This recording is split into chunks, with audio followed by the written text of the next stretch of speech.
Send the mic on.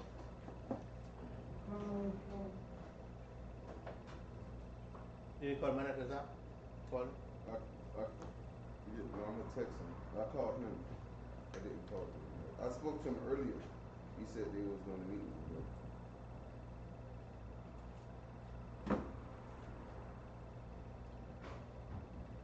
Shalom, Khan.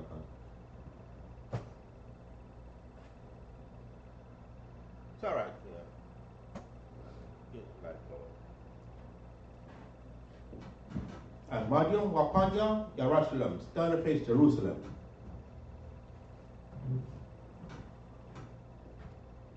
Abanawa, Shabashimaya, Kadash, Ayah, Shamka, Yahawa, Malakwaka, Taba'a, Ratazaka, Ayah, Aisha, Ba'arataza, Tawa, Ayah, Bashamaya, Natananawa, Akam, Yawam, Wasalak Nawa, Kawabak Nawa, Wasalak Nawa, Kawabak Nawa, Wala'a, Samaya Anawa, Banasayawan, Abal, Hawasha Nawa, Mayan, Rai, Kaya, Laka, Hamalakwa, Waha'ala, Wahatapa'ara, La'awalam, Ba'asham, Hamashiach, Hawasha, Tawada, Aman.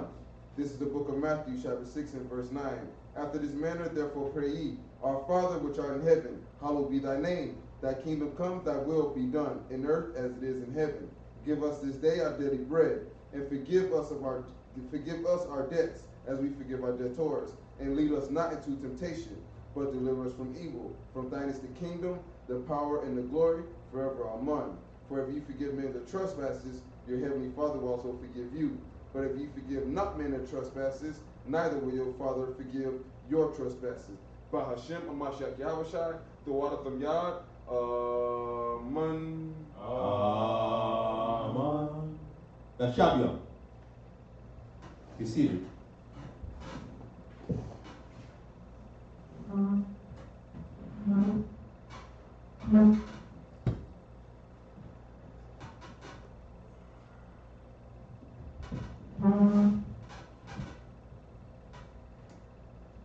Oh, we up there? Okay. Make sure you got like a map ready, just in case. Shabbat Shalom Yasharah, Shomash Gawashai. Shalom. Kan. Well, we, the Hebrew Israelites, located down here in South Florida, Fort Lauderdale, Broward County, 2937 West Broad Boulevard. Okay?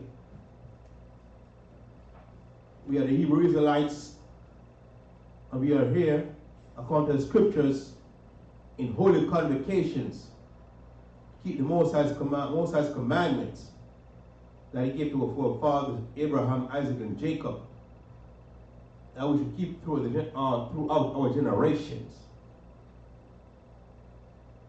And you should be aware that we are very much in the last days. The Most High is bringing us these people back to their heritage, and He's using us as vessels.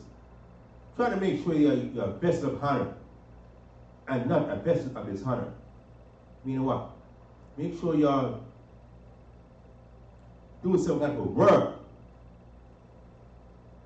in accordance to the Most High's program to bring His people back, bring Israel back into their heritage, man. Because we've been lost and we've been alienated from the Commonwealth of Israel for a very long time. Caught up in all kind of darkness, wickedness, transgressions, alienations.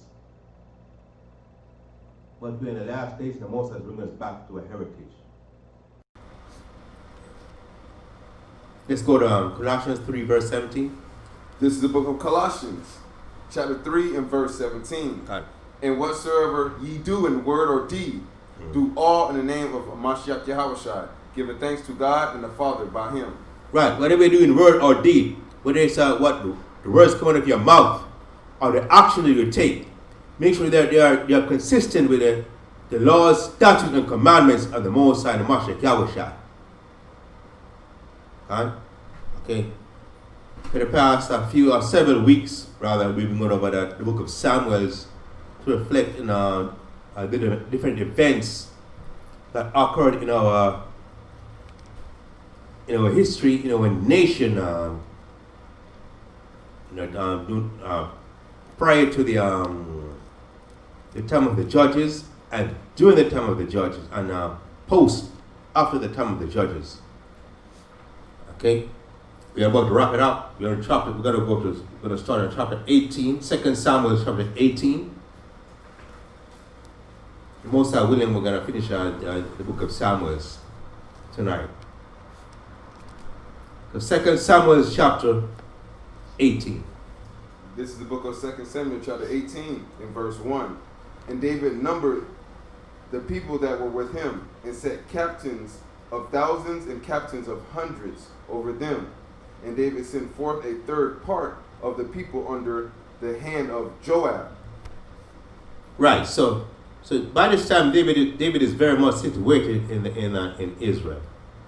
Okay, and David numbered the people. See, when you read this book, it's like it doesn't necessarily go in a chronological order. Sometimes it goes back and forth, and say. Basically, it reflects on a situation that was happening at certain times. It doesn't necessarily go in a chronological order, from in date order, from one point on. Sometimes it goes back into previous generations. Read it for verse 1 again now. 2 Samuel chapter 18 and verse 1. And David numbered the people that were with him, and set captains of thousands and captains of hundreds over them. Right. So David numbered the people that were with him and said captains of thousands and captains of hundreds over them. So it's like right now we are in the month of June right now, and they're pushing the census thing where they try to get a count of the population. The ethnic breakdown of the people in certain residences and all that, certain neighborhoods and all that. So basically, David was doing the same thing. And David numbered the people that were with him and said captains of thousands and captains of hundreds over them. So it was like establishing of the people in his immediate circle. It was organized in like a government or a military. In a hierarchical way. Verse 2. And David sent forth a third part of the people under the hand of Joab, and a third part under the hand of Abishai. And the third... Who's Abishai? Read it again. The son... Read verse 2 again. And David sent forth a third part of the people under the hand of Joab, and a third part under the hand of Abishai, the son of Zeruiah, Joab's brother, and a third part under the hand of Ittai, the Gittite. And the king said unto the people, I will surely go forth with you, myself also. Right. So David, when he numbered the people who was in his circle or his military, he organized his military in like 3 companies. 1/3 went with Joab, 1/3 went with Joab's brother, and the other third went with Hittai, the Gittite. So the Gittite, who are the Gittites? The Gittites are like someone of another nation. You know what I'm saying? Because remember, what's his name? The Hittite. Yeah, well, David's army. So there were other ethnic groups among Israel who were very much a part of Israel. They were very much integrated with Israel in the sense that they were loyal to David. They were they were like mercenaries, loyal to David, because of you remember that David was the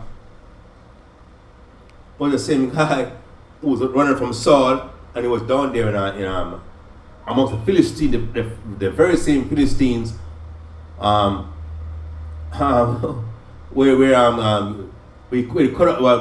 we slew Goliath.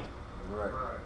So there were other ethnic groups that were loyal to David. So this guy, this person,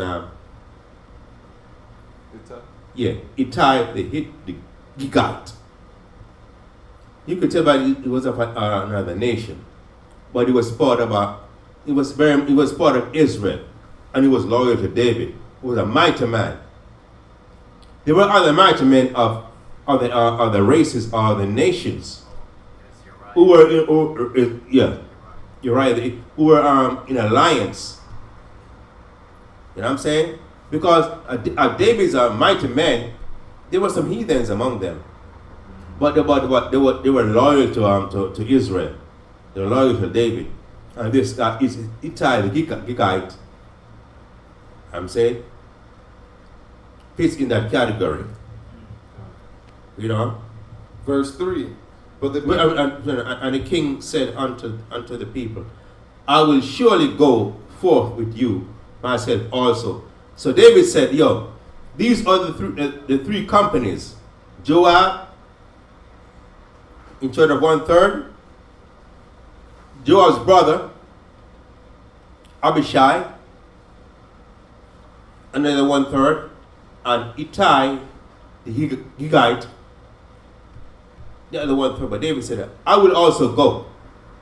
I am a mighty man myself, but I'm going to delegate certain military responsibilities onto these three men to operate these three distinctive companies.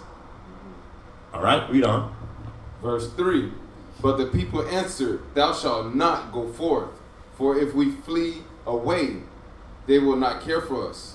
Neither if half of us die, will they care for us. But now thou art worth 10,000 of us. Therefore, now it is better that thou succor us out of the city. Right, but the people didn't want that because they were kind of skeptical of the other. They were not so assured of those other men, Joab and his brother and this Gittite. Because they were saying if these men change loyalty, that's going to be the end of us. We're not so sure about them as we are assured of you. That's what they were saying to David. But the people answered, Thou shalt not go forth, for if we flee away, they will not care for us. See, they're not gonna care for the people the way David would care for the people. Neither if half of us die will they care for us. They won't even care. They just like you see now in politics today. People who are assigned different positions in the government. All right. But they're not really there for the people per se. They're just there for their own status, for their own personal benefit, for their own personal gain. So that's anything that the scripture says. There's nothing new under the sun. Understand? So you see a lot of people in government today, they don't really care about the people. They're just there because it's a high-paying job. It's a powerful position. It's a position of prominence. You know what I'm saying? Where they could exert their influence for their own ego. But they're not really there for the people per se. That's what the Israelites are saying right now. These people, they may change in us. Right now, they act as if they're loyal to us because you're there over their governance. But if our situation changes, we don't know what they're going to do tomorrow. Read on. Verse 4. And the king said unto them, What seemeth you best, I will do. And the king stood by the gate side, and all the people came out by hundreds and by thousands. Right. So and the king, say what? Okay. whatever you say. Whatever you think is best, then I'll go along with it. And the king was there for the people, and he was there by the gate to watch the people go back and forth. Read on. Verse 5. And the king commanded Joab and Abishai and Ittai, saying, Deal gently for my sake with the young man, even with Absalom. And all the people heard when the king gave all the captains charge concerning Absalom. Right, so there was still a warfare right now. You remember Absalom? Absalom was challenging. Absalom was David's son. Understand? And Absalom was in was contending with David. David is up in age right now. David was up in age, and he was challenging David's king rulership. But so David gave his three main armor bearers, Joab, the Gittite, and Joab's brother Abishai. Said, "Be careful of your contender with my son. I know he's trying to war against me, but he's still my son. So be careful how you deal with him, for my sake. I know you're warriors, and I know normally someone comes against me, how you would handle that. But in this case, make this an exception, because he's my son." That's what David was telling them. Read on. Verse 6. So the people went out into the field against Israel, and the battle was in the wood of Ephraim, where the people of Israel were slain. Let's get a map up there. See where the battle was.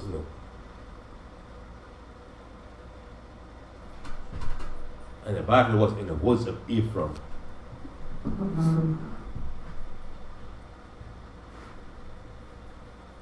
Right, that's Ephraim right there. You go ahead and circle that. That's it. The battle was in the woods of Ephraim. Verse, so the people went out into the field against Israel. And the battle was in the wood of Ephraim. Read on. Verse 7. Where the people of Israel were slain before the servants of David. Right. Where the people of Israel were slain before the servants of David. So you say the people of Israel were supposed to be the ones who became loyal, who switched alliance or loyalty from David to Absalom. Where the people of Israel were slain before the servants of David. Read on. And there was there a great slaughter that day of 20,000 men. So that battle between David's men and the men of Israel who followed after David's son, Absalom. 20,000 of them were slain by David's men. Read on. For the battle was there scattered over the face of all the country. And the wood devoured more people that day than the sword devoured. Right, so the battle, so a lot of these people, they were not hard, you know what I'm saying? They were not rough cut warriors. Mm-hmm. They were not really accustomed to the terrain, mm-hmm. the landscape, the woods, and the rugged, you know what I'm saying? Right. The rocks and all that. Mm-hmm. So all that, you know what I mean? A lot of them fell off cliffs, mudslides. Right. You can just imagine all the things, you know what I'm saying? Right. Fell off trees and all them things, you know what I'm saying? Mm-hmm. Got drawn in rivers. You know what I'm saying? You can just imagine. Right. A lot of them got what it says. For the battle was there scattered over the face of all the country. And a lot of the countryside was varied. Right. You have some like city, some like woods, you know what I'm saying? Some of the places that they were not familiar with the terrain of the land. Mm-hmm. So you got eaten up by the land. Mudslide, you know what I'm saying? Rocks filling them, you know what I mean? You know what I'm saying? They could have got sick out there. They probably got eaten by wild animals and all that. Yeah, all kinds of things happen to them, man. Because you know what I'm saying, Right. they don't, you know what they're going through. Some of them were like that, you know, they're up in the countryside, but they're from the city. What's going on here? When I see some wild animals, lions and bears and all that coming at them, Right. they never clue to do with the situations. So more of them died from those situations than from the actual fight in the war. Right. You know what I'm saying? That's what he's saying. Read on. Verse 9. And Absalom met the servants of David, and Absalom rode upon a mule, and the mule went under the thick boughs of a great oak, and his head caught hold of the oak, and was taken up between the heaven and the earth, and the mule that was under him went away. Right.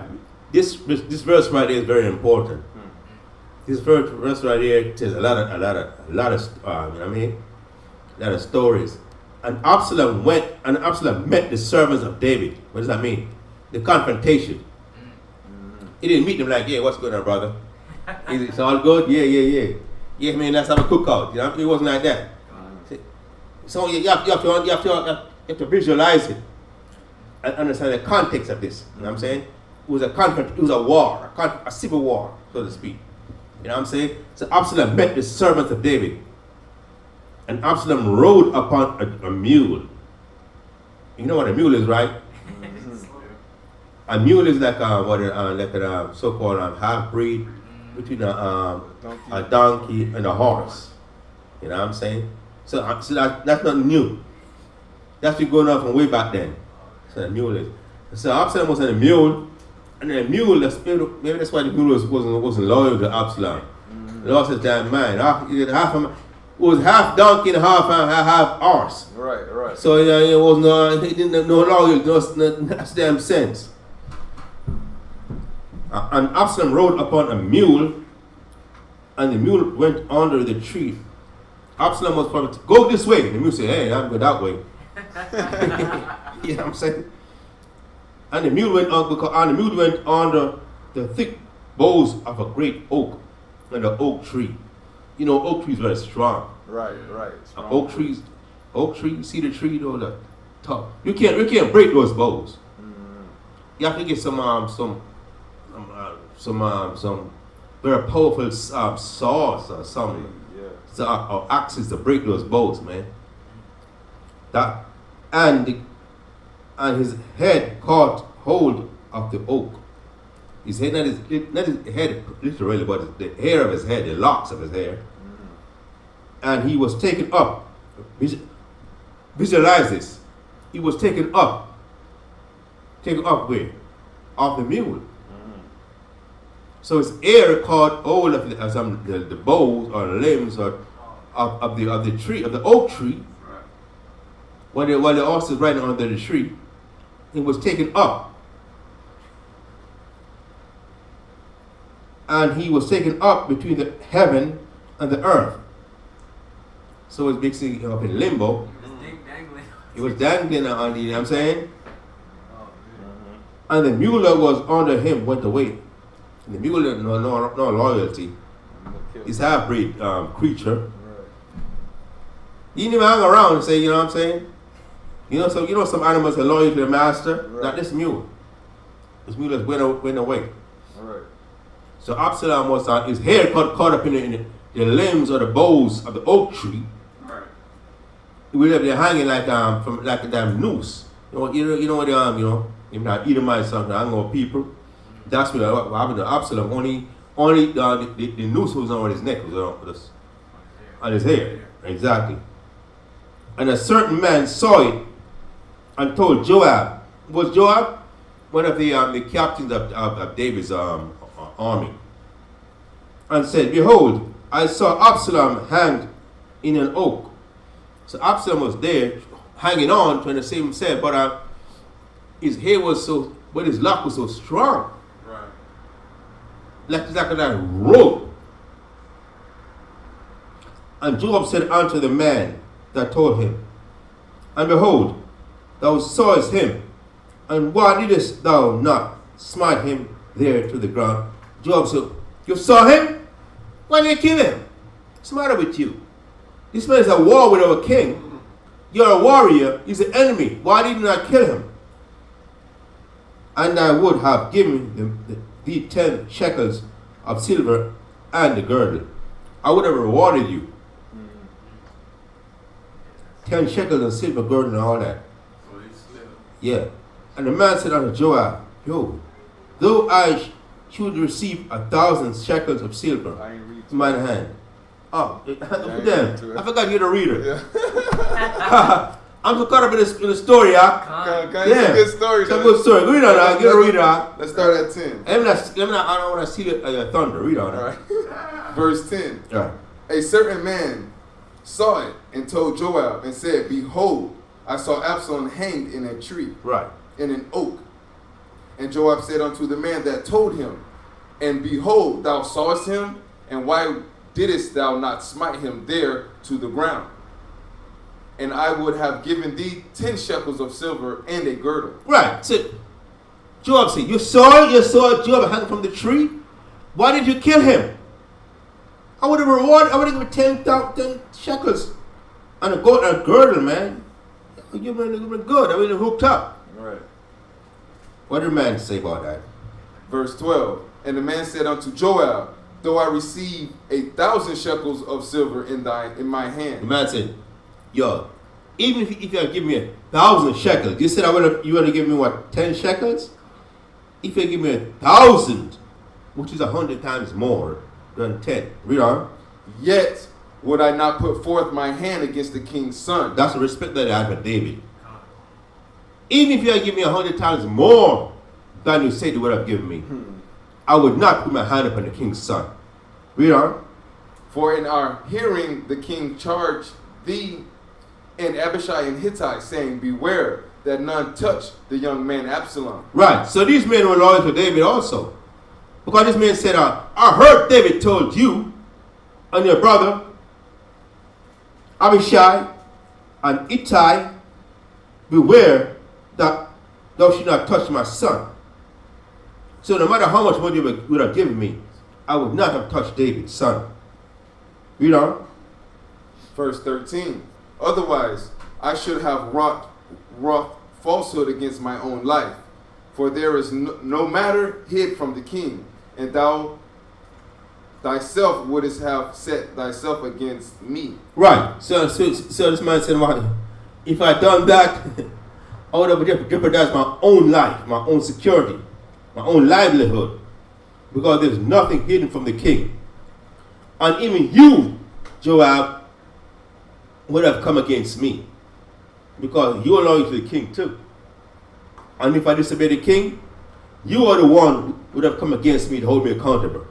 So there's no way I would have slain Absalom. That's what this young man was saying to Joab. Read on. Verse 14. Then said Joab, I may not tarry thus with thee. And he took 3 darts in his hand and thrust them through the heart of Absalom while he was yet alive in the midst of the oak. Right. Well, hold on now. Verse 14. Then said Joab, I may not tarry thus with thee. Yeah. I can't hang with you, man. You know what I'm saying? I can't relate to you. You don't understand my program. You can't roll with me. That's what Joab will tell this guy. You can't roll with me, man. You ain't down with me. You don't see the deal. You know what I'm saying? You can't relate to what I'm going through. You don't know what I'm doing. You don't understand my program. Then said Joab, I may not tarry thus with you. I can't hang with you. I can't deal with you. And he took 3 darts in his hand and thrust them through the heart of Absalom. That's what Joab did while he was yet alive in the midst of the oak. So Joab took 3 darts. You know what darts like? Like spear? No, not really a spear. Yeah. Something like a spear, not like really a spear, but shorter. Yeah. Something you throw. Yeah. Mm-hmm. But you could also hold it in your hand. I mean, sharp object that you could through. Like a dagger. Like a dagger, right? Yeah. Yeah. So he threw them in Absalom, and thrust them through Absalom. Read on. Verse 15. Verse 15. And 10 young men that bare Joab's armor compassed about and smote Absalom and slew him. Right. So Absalom threw the darts. So Joab threw the darts in Absalom, and then the 10 young men. Once the darts were in Absalom, by the time Absalom was immobile, was on the verge of death, that these 10 young men just rode up on him, and they finished him off. Read on. Verse 16. And Joab blew the trumpet. And Joab blew the trumpet. And the people returned from pursuing after Israel, for Joab held back the people. And Right. So Joab blew the trumpet now, because Israel, in a sense, represented who? Represented Joab, because it's been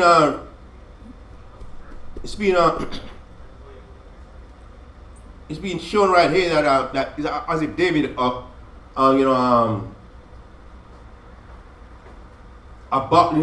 David left the throne. He left the throne to Absalom. Absalom was now king. But David is pursuing after Israel, meaning what? And Israel represented Absalom in this course right here. And so Joab said, he blew the trumpet and said to tell people to stop pursuing after Israel, the army that was loyal to Joab, to Absalom. For Joab held back the people. Read on. Verse 17. Mm-hmm. And they took Absalom and cast him into a great pit in the wood, and laid a very great heap of stones upon him. And all Israel fled every one to his tent. Right.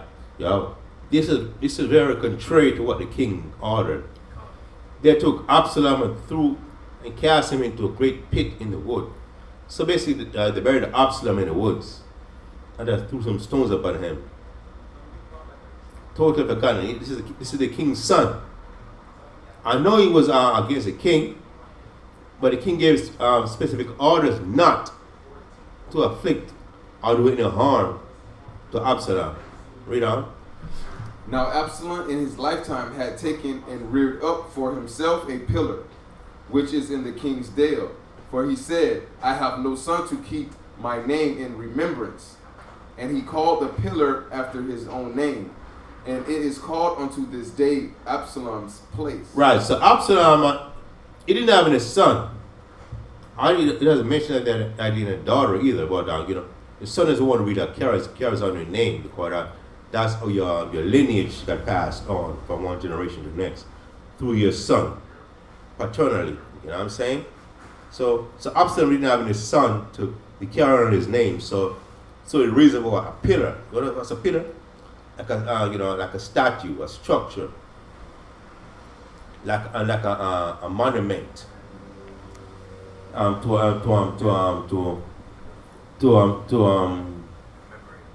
commemorate Absalom's existence or his achievements or his greatness, so his name could be perpetuated throughout Israel.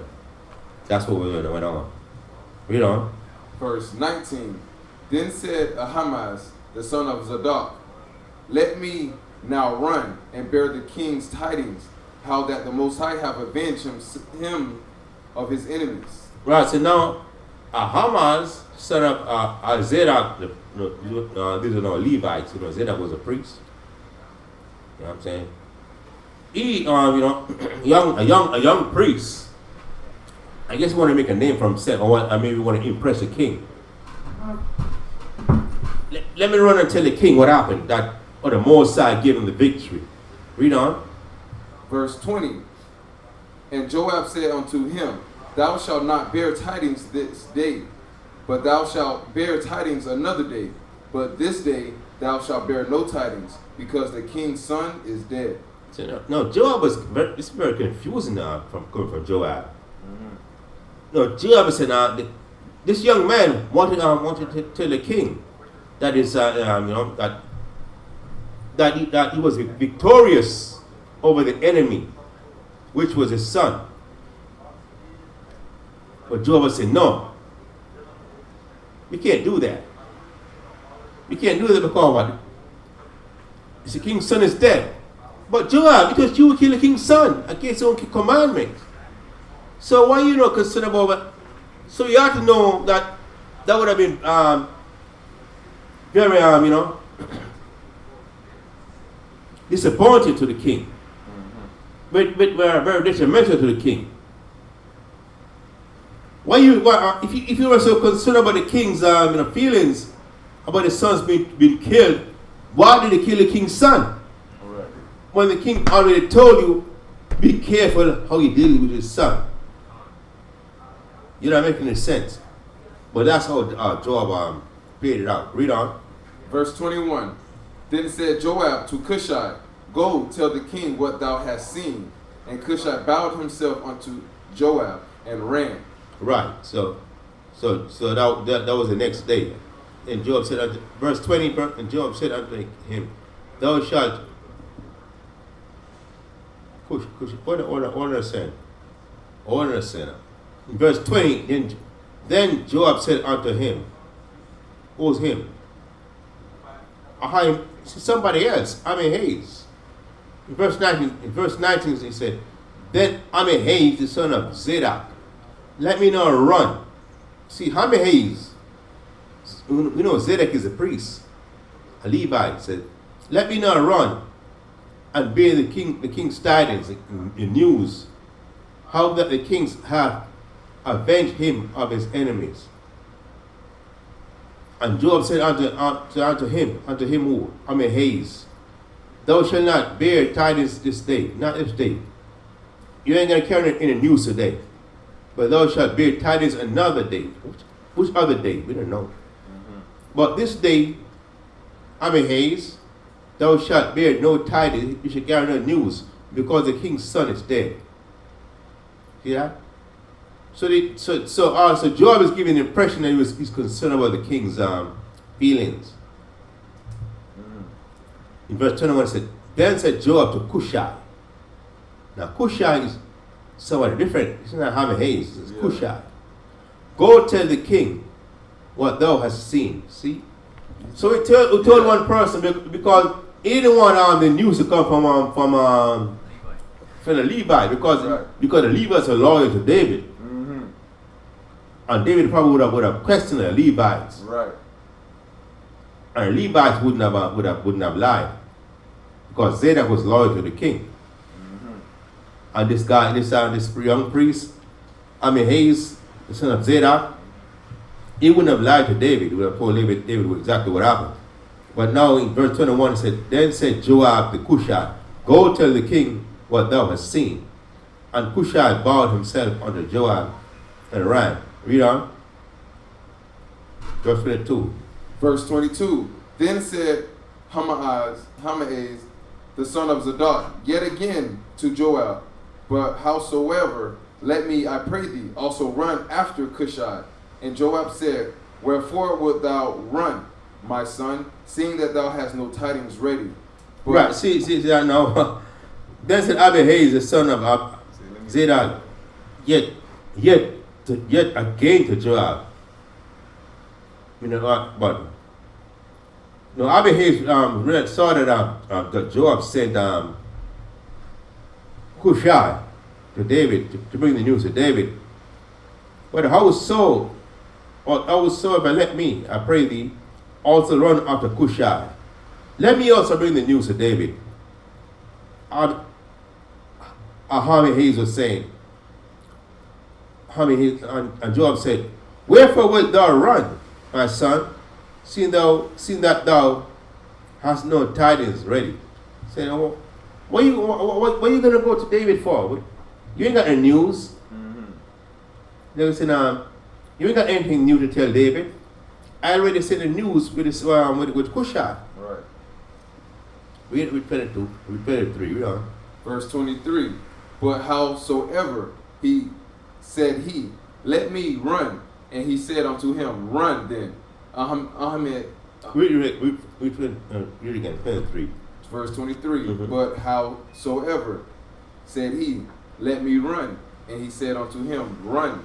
Then Ahamaz ran by the way of the plain and overran Cushai. And David sat between the two gates, and the watchman went up to the roof over the gate unto the wall, and lifted up his eyes and looked, and behold, a man running alone. And the watchman cried and told the king. And the king said, if he be alone, there is tidings in his mouth. And he came apace and drew near. Right, so Joab said, okay, go ahead. You wanna go? Go ahead.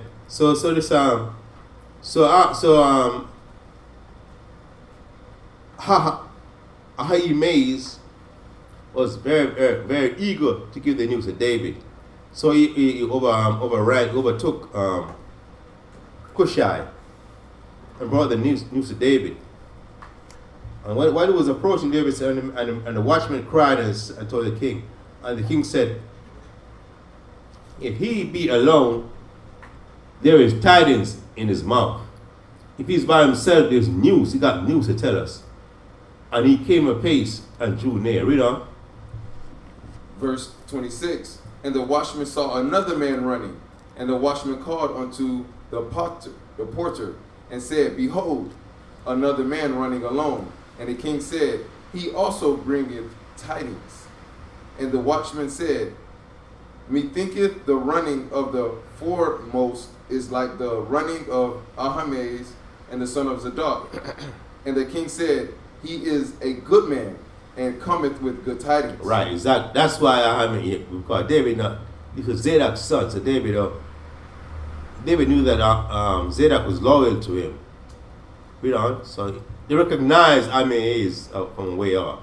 Verse 28. And Ahimaaz called and said unto the king. Ahimaaz, right? Ahimaaz called and said unto the king, all is well. And he fell down to the earth upon his face before the king, and said, blessed be the Most High, thy power, which hath delivered up the men that lifted up their hand against my Adawan the king.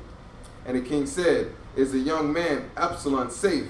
And Ahimaaz answered, when Joab sent the king's servant and me thy servant, I saw a great tumult. I saw a great tumult, but I knew not what it was. And the king said unto him, turn aside and stand here. And he turned aside and stood still. And behold. So when Ahimaaz came to the king's immediate concern was about his son. Is Absalom all right? But Ahimaaz didn't know how to tell the king that your son is dead. So he started off very slowly, and David said, you know what, stay right here. Let me see what I do this, what this other messenger has to say. Read on. And behold, Cushai came, and Cushai said, tidings, my other one, the king. For the Lord have avenged thee this day of all them that rose up against thee. And the king said unto Cushai, is the young man Absalom safe? That's the king said. That's the king's concern, immediate concern in both occasions with both of the messengers. Is the young man Absalom safe? The king wasn't concerned about him. That's his immediate concern. Just like a father is concerned about his son. I know as a president or a prime minister or a king, you are responsible for your sovereignty. But the father, your immediate concern is for your family. So David wanted to know, is Absalom all right? Read on. And Cushai answered, the enemies of my Adawan the king, and all that rise against thee to do thee hurt, be as that young man is. And the king was moved. Hold on. And the king said, is the young man Absalom safe? That was David's question to Cushai. And Cushai said what? The enemies of the Lord the king. The enemies, your enemies, king, and all that rise against thee to do thee hurt. Your enemies and all that who come against you to hurt you, be as that young man is. Wow. When David heard that threw him back. Because it told him that the enemies were already subdued or destroyed. So my son is like the enemies of my people who were destroyed. What does that mean? Read on. 33. Verse 33. Mm-hmm. This is the second book of Samuel, chapter 18 and verse 33. And the king was much moved. And the king was very moved. He was disturbed. He said, what is going on here? What are you saying? Read on. And went up to the chamber over the gate and wept. Right, but yeah, the king realized, my son is dead. He was moved. He was very troubled by the news. So when he didn't want to appear weak in front of the people, so he went up to the chamber and cried. Read on. And as he went, thus he said, O my son Absalom, my son Absalom, would God have I died for thee, O Absalom, my son, my son. Right, so David was very, very forgiving. His son was the very son who slept with his concubines. Mm-hmm. The very same son who got an army to overthrow David. And tried to kill David. But yet David was very forgiving of Absalom. Right, killed his brother Amnon. Yeah, for sleeping in our Tammy. Yeah. Tamar, yeah. You know what I'm saying? Yeah. Right, that was the end of chapter 18. Let's go to chapter 19 now. Verse 19. And it was told Joab, behold, the king weepeth and mourneth for Absalom. And the victory that day was turned into mourning unto all the people. For the people heard say that day how the king was grieved for his son. And the people gave them by stealth. The people got them by stealth that day into the city. Verse 3. And the people got them by stealth that day into the city, as the people being ashamed steal away when they flee in battle. But the king covered his face, and the king cried with a loud voice, O my son Absalom, O Absalom, my son, my son. And Joab came into the house to the king and said, Thou hast shamed this day the faces of all thy servants, which this day have saved thy life, and the lives of thy sons, and thy daughters, and the lives of thy wives, and the lives of thy concubines. Right, so David was weeping for his son. And it wasn't a shame of his lamentation for his son. He was weeping for his son in public. But then Joab now went to the king and said, Yo, you're an embarrassment, man. That's why they say you're an embarrassment. You're over here weeping for your son, the very same son was trying to kill you and overthrow you. But you're here, you're an embarrassment for your son. You're an embarrassment to the people, which is because your son was killed. Because we try to overthrow you, try to overthrow the city, overthrow your lives with your sons and your daughters, and your wives and concubines. What are you doing? You're losing it. That's what that's what Joab was trying to say to David. Read on. Verse 6. And that thou lovest thine enemies and hatest thy friends. For thou hast... So Joab was saying, you're not even enemies, but yes, you love. So Joab didn't understand. Joab, I don't know what he was doing. It's like Joab was saying, it's like you're preferring your enemy, your son Absalom. Joab was trying to get David to perceive or to see Absalom as an enemy and not as a son. So he's saying, it's like you love your own enemy more than you love your own people and your family and your own friends. Read on. For thou hast declared this day that thou regardest neither princes nor servants. For this day I perceive that if Absalom had lived and all we had died this day, then it had pleased thee well. So Job was saying that it looks to me as if, you'd have preferred if Absalom had killed us. Or after we've been so loyal to you, it would have pleased you if Absalom had survived this war. And we have been put to death.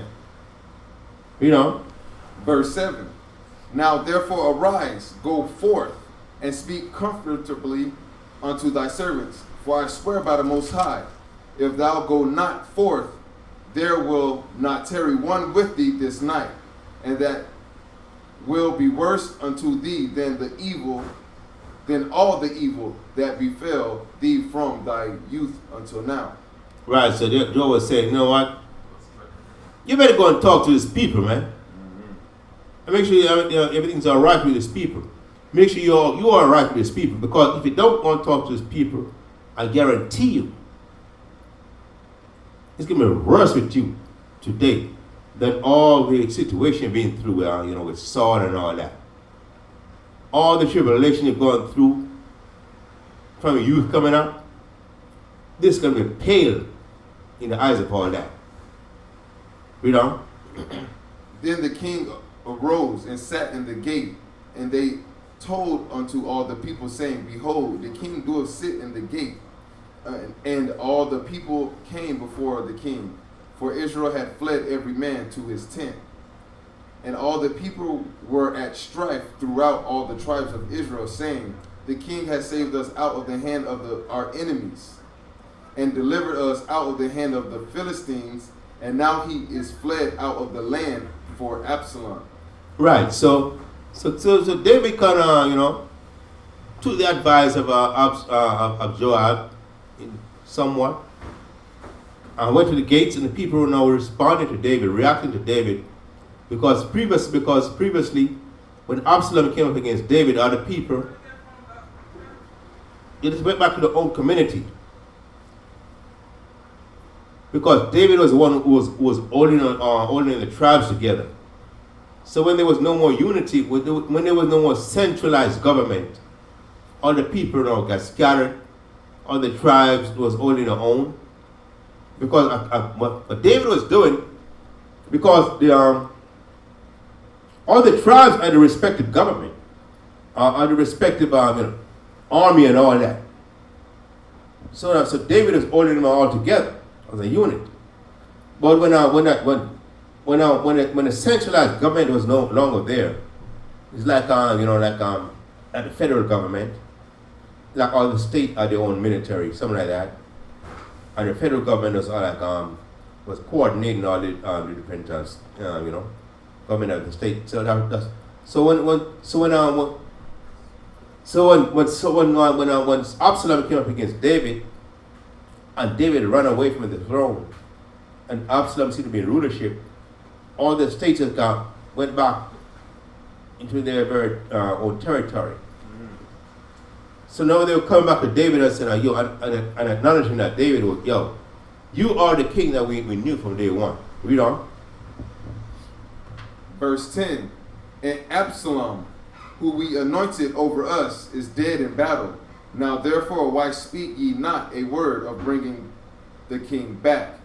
And King David sent to Zadok and to Abiathar the priest, saying, Speak unto the elders of Judah, saying, Why are ye the last to bring the king back to his house, seeing the speech of all Israel is come to the king, even to his house? Right, so let me get this. Then the king arose and sat in the gate. So the people were talking amongst themselves. So now,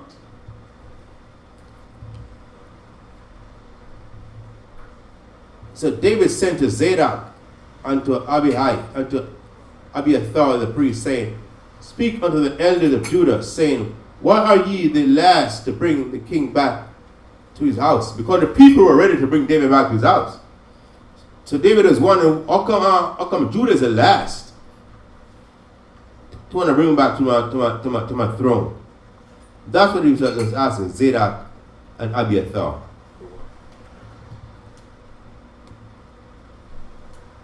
I'm saying, all right, read on, verse 12. Verse 12. Ye are my brethren, ye are my bones and my flesh. Wherefore then are ye the last to bring back the king? So David is asking, you're my brethren, you're my family, my tribe, your flesh and bones. Why are you the last to bring them back? Read on. Verse 13. And say ye to Amasa, art thou not of my bone and of my flesh? God do so to me, and more also, if thou be not captain of the host before me continually in the room of Joab. And he bowed the heart of all the men of Judah, even as the heart of one man, so that they sent his word unto the king. Return thou and all thy servants.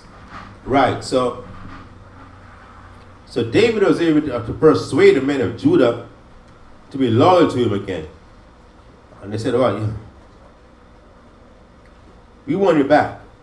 That's what they were saying. We want it back. We want things to go back to the way they were. You know. In verse 14. And he back. Verse 15, Salah. So the king returned and came to Jordan, and Judah came to Gilgal to go to meet the king, to conduct the king over Jordan.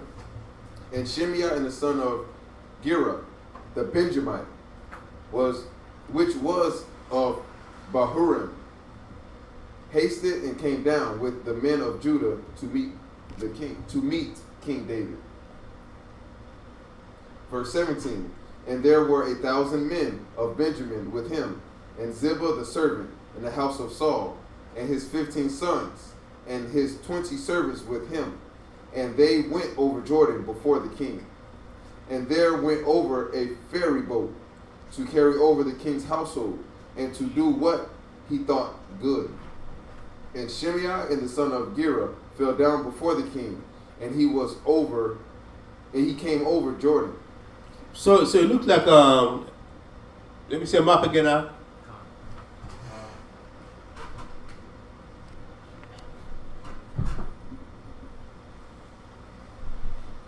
It looks as if there was on the other side of Jordan, on the east of Jordan, going back, going to cross over Jordan to go back to Judah. And even the Benjamites was there.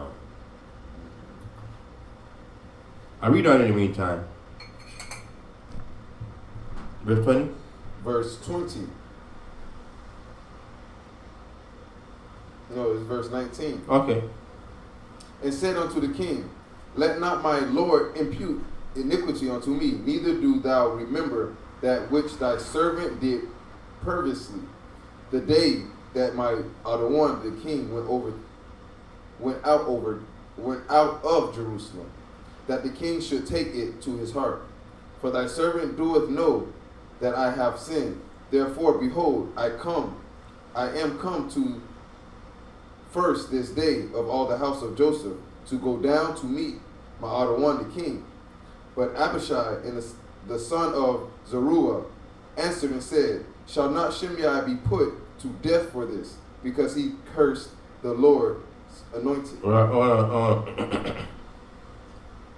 So we're talking about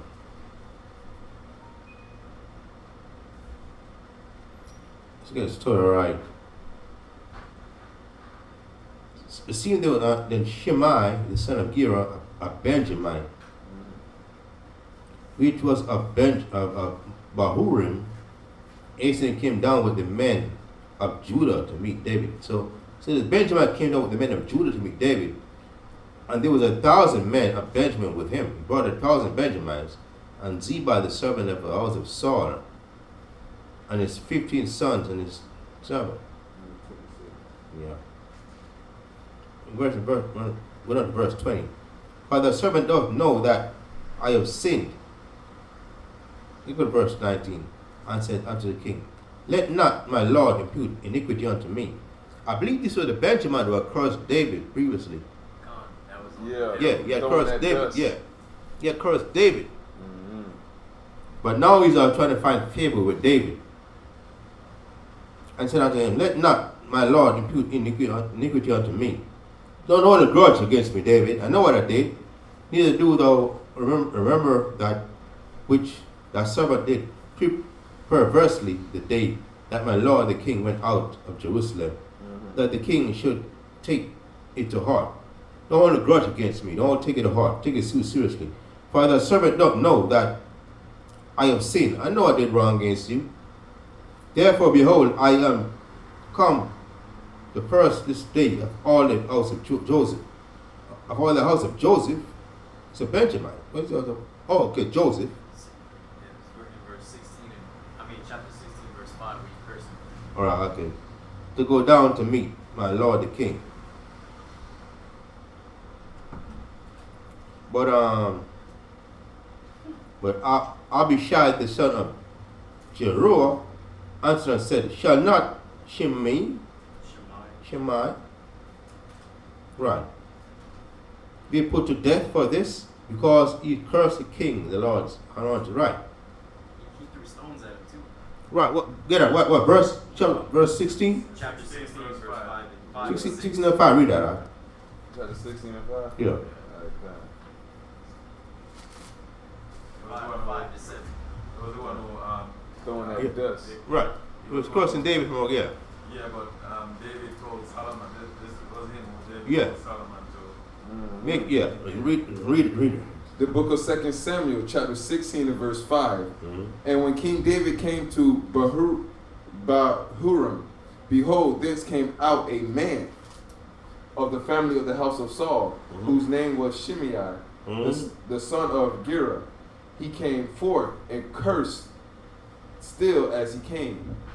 And he cast stones at David. Because it was carrying field because David had taken over Saul's rulership. And this man was of the lineage of Saul. So if Saul's family was in rulership, this man would have been a prominence. So he had a grudge against David. Read on. Verse 6.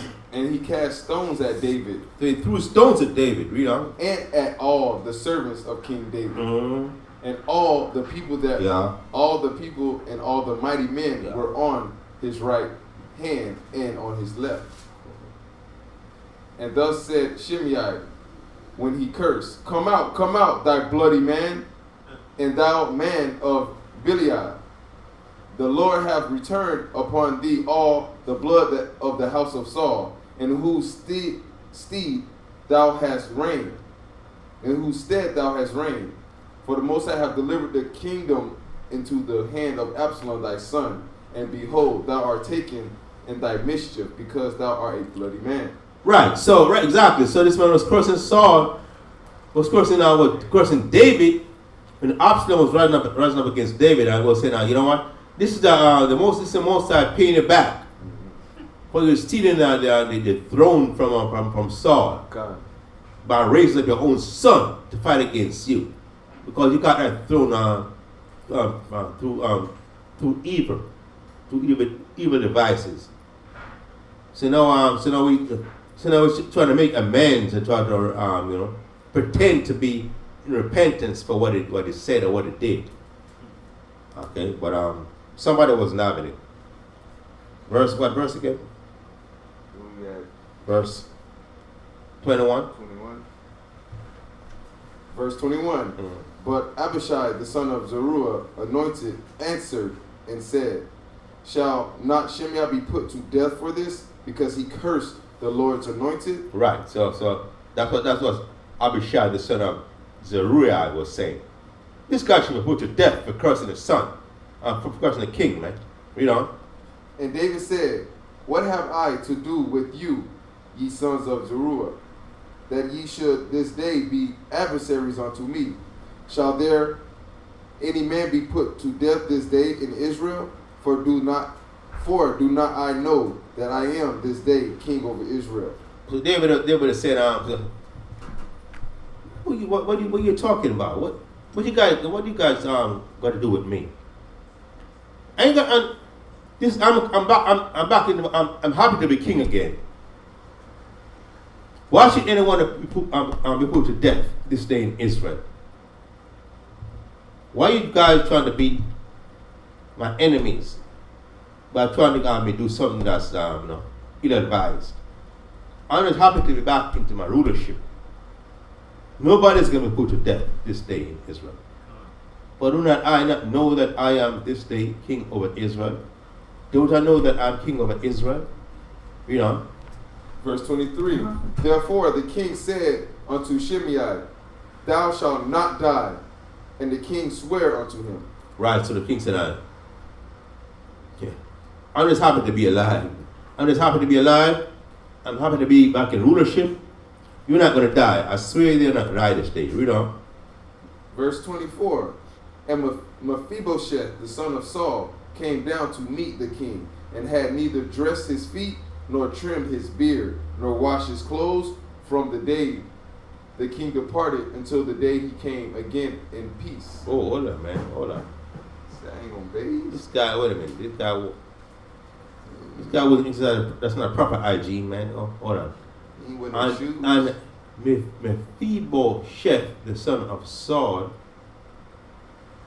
is this the one who was crippled? I don't know. And Mephibosheth, the son of Saul, came down to meet the king, and had neither dressed his feet.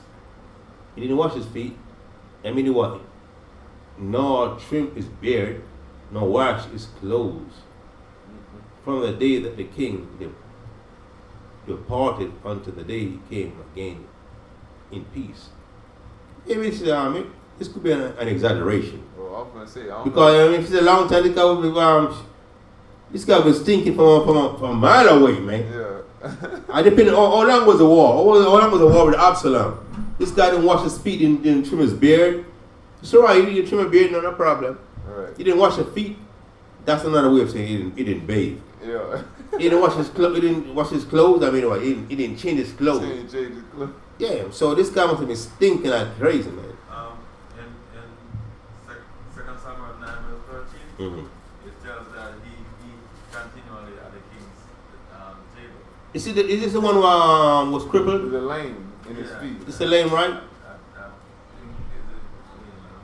Probably was. He probably was. Yeah. Because that's the one he told you now that you eat at my table. Right. Yeah, that was him. Yeah. The one while he was running from David, he fell off the horse and got crippled. Right. Yeah, that was him. Okay, so this guy. Wait a minute. Was this his intention? Was this his order, or he was just neglected? I think he was weeping for David because David gave him so much love. David showed him so much love because there was so much hatred going on between the house of Saul and David. And David said, I'm going to show you love. I know, there was enmity between me and your father, but, I'm not one to hold grudges. Yeah. Understand? And this day, just to show that I'm the king of all Israel, and I don't hold grudges, you're going to continually be in my palace and eating from my table, because you are from a royal heritage in Israel. Oh man, stuff like that made me laugh so like. Verse 25. And it came to pass, when he was come to Jerusalem to meet the king, that the king said unto him, Wherefore wentest not thou with me, Mephibosheth? Right, so David was asking, why do you go with me? And he answered, My other one, O king, my servant deceived me.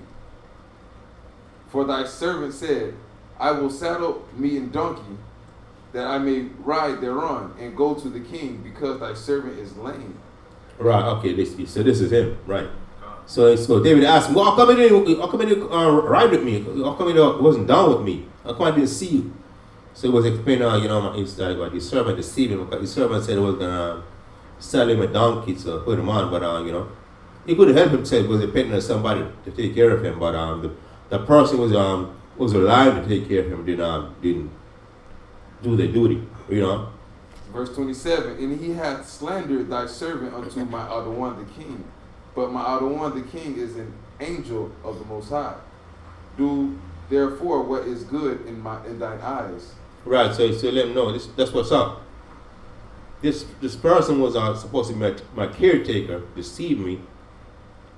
They gave me the impression they were going to saddle a horse for me to ride on to come to you, but they did, you know. So you can make whatever decision you want to make based on that, you know. I think he was talking about when David actually fled from Amsterdam. Right. So Yeah. David wanted him to come with it. Right. But I guess his servant says he's gonna do it and then didn't do it. Exactly. Verse 28, for all of my father's house were but dead men, but before the other one the king. And yet didst thou set thy servant among them that did eat at thine own table. What right therefore have I yet to cry any more unto the king? Right, so say, you know what? Because all my people that been were dead, everyone despised us. But you showed us so much love and have us eating from your own table as if you were your own family. What reason do I have to fight against you? You know? And the king said unto him, why speakest thou any more of thy matters? I have said, thou and Ziba divide the land. And Mephibosheth said unto the king, yea, let him take all, for as much as my other one the king is come again in peace unto his own house. And Barzillai the Gileadite came down from Rogelim and went over Jordan with the king to conduct him over Jordan. Now Barzillai was a very aged man, even 80 years old. What's the score? 80. A score is 20. What's the 20 is 80. You know? And he had provided the king a substance while he lay in Mahanaim, for he was a very great man. And the king said unto Barzillai, come thou over with me, and I will feed thee with me in Jerusalem. And Barzillai said unto the king, how long have I to live, that I should go up with the king unto Jerusalem? Right, so there was this man, an old man who was, looking up for David while David was, in his altercation with Absalom. So David got a person, he repays you for the gratitude. Whatever favor you do to David, he's going to return it to you, manifold.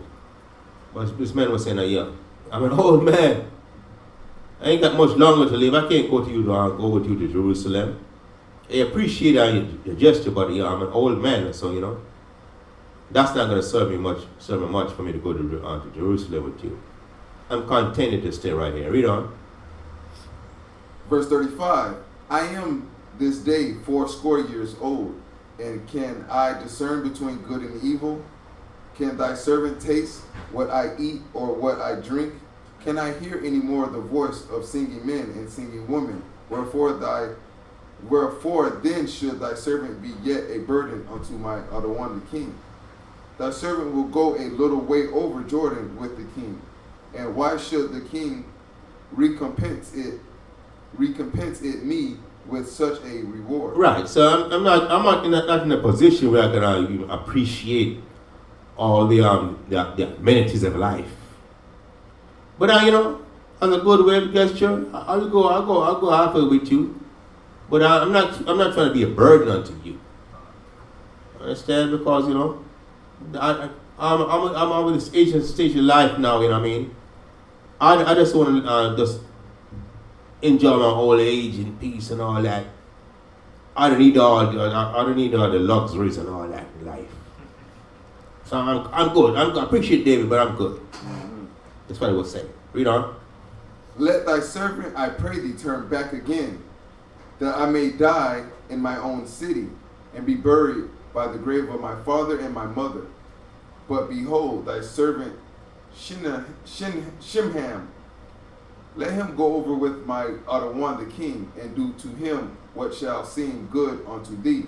Right, so I said, I'll just stay right here, right, in my old age, until I die, be buried with my parents, my father and mother. But my servant, let him go with you. And, you can see what you're gonna offer you, or what you're gonna offer it. How we can be of goodwill to you. Read on. And the king answered, Shimham shall go over with me, and I will do to him that which seem good unto thee, and whatsoever shall thou require of me, that will I do for thee. And all the people went over Jordan, and when the king was come over, the king kissed Barzillai and blessed him, and he returned unto his own place. Then the king went on to Gilgal, and Shimham went on with him. And all the people of Judah conducted the king, and also half the people of Israel. And behold, all the men of Israel came to the king, and said unto the king, Why have our brethren, the men of Judah, stolen thee away, and have brought the king and his household, and all David's men with him over Jordan? And all the men of Judah answered the men of Israel, Because the king is near of kin to us. Wherefore, then be ye angry for this matter. Have we eaten at all the king's cost, or hath he given us any gift? All the men of Israel answered the men of Judah, and said, We have 10 parts in the king, and we have also more right in David than ye. Right. Is camp going on tonight? I think it's raining, right? It was raining before. We gotta wait on Yeah, can I hear you? We got 4 more chapters to go. We try to knock out 2 more, 20 and 21. Oh, maybe 21. I thought we would have finished it. But it's a lot. The chapters are kind of long. 20 is 25 verses, 26 verses. No, 24.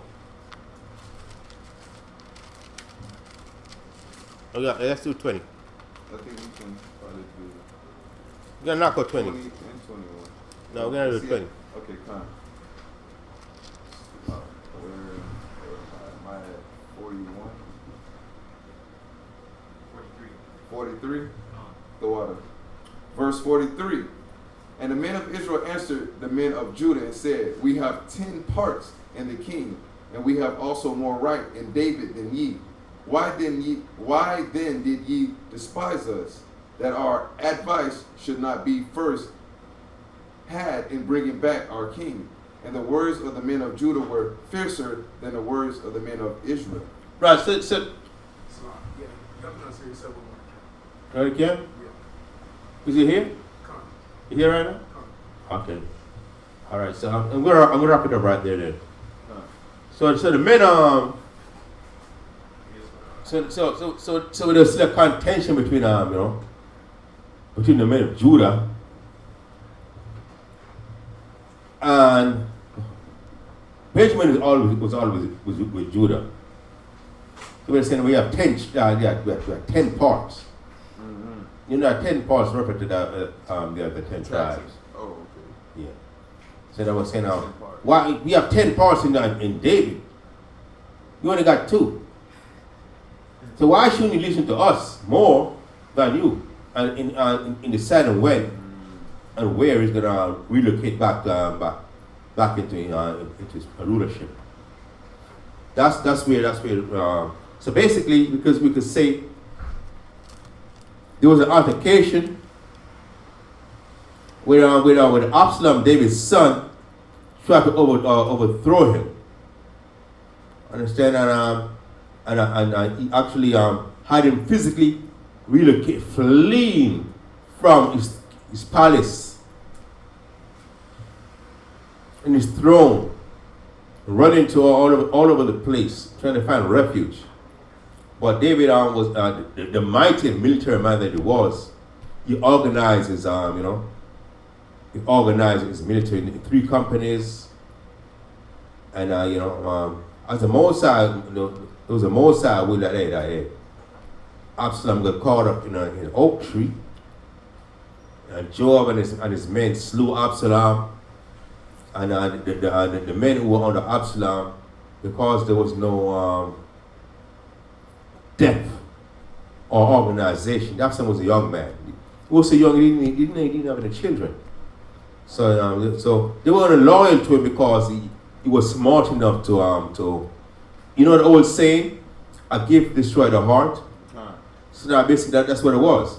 So Absalom, he positioned himself and did favors to all the people of Israel. So they became loyal to him. And they perceived that, you know what, if Absalom become king, just like in politics today, what they do? They give it stuff. They give the politicians stuff. They say, if you become president, if you become governor, mayor, whatever, then I'm good. And it's going to give me a good position, going to give me contracts and all that. So that's what it was. So that was the reason for to be loyal to Absalom. But when Absalom died, he said, who do we follow now? There was nobody to follow because that was it. So the Mosai brought David back now to Jerusalem to put him back on the throne. Okay, so the Mosai willing, we continue this, and we'll wrap it up next week. Wrap up Samuel next week, and see where we go from there. We're going to continue chapter 20 next week. Okay, so we're going to say, Amadian Wapanya, Yerushalayim, stand and face Jerusalem. The brothers are going to get ready to go to camp for a couple of hours or so.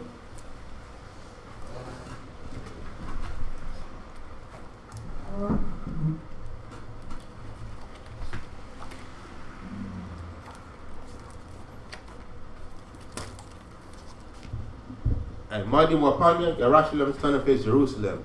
Psalms 133.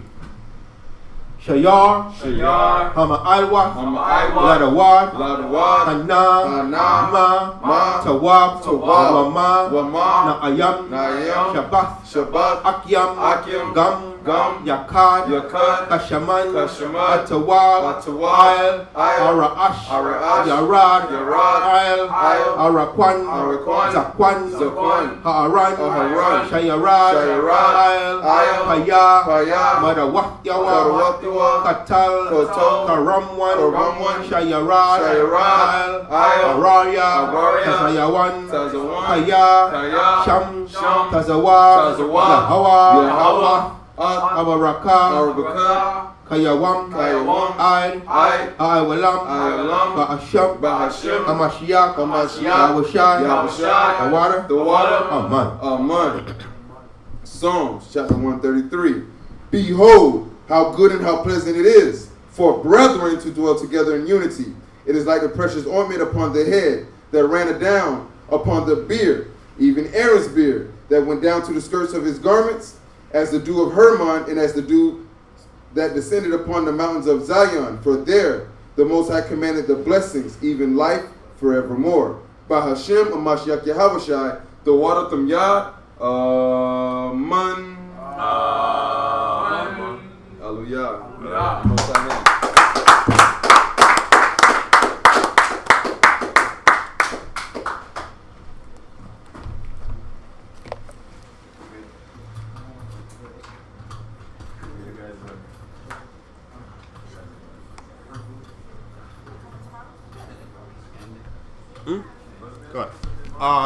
Shabbat Shalom Yashirada.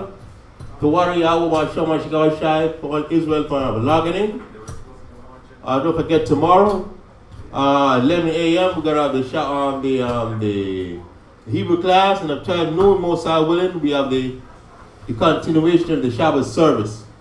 By Shabbat Shalom Shai to water out for everyone for logging in the live stream on YouTube, wherever.